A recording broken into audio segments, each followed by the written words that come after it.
A lot of people were complaining about the Charlo-Canelo fight. You know what I'm saying? A lot of people were expecting to see a big bang out. And from the opening bell, Jermell Charlo was just trying to survive. He ran the whole fight. He did go to hole 12.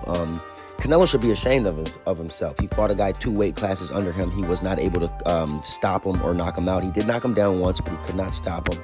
He won the fight, but it went the distance. After the fight, Terrance Crawford congratulated Canelo. He said, "Congratulations, champ.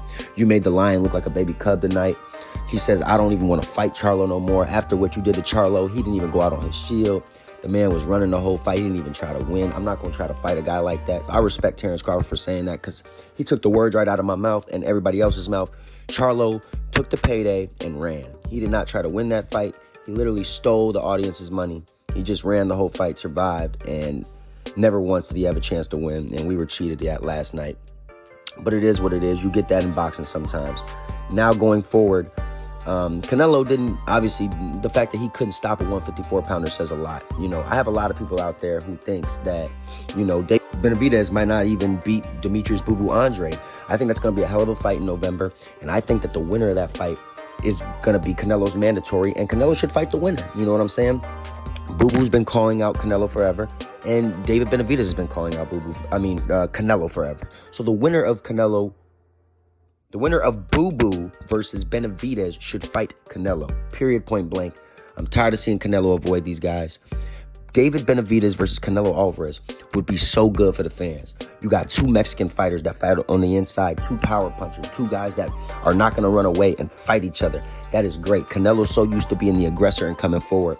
And same thing with David Benavidez. So you got two Mexican fighters that have similar styles clashing at one another. You're going to get a bang out between two Mexicans in 2023. That is what the fans deserve to see. That's what the fans want to see.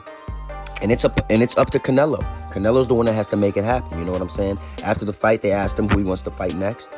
They mentioned David Benavidez, and he said he doesn't effing care. So to me, if Canelo says he doesn't care, let's see it. Because we all know, everyone knows who the fans want to see.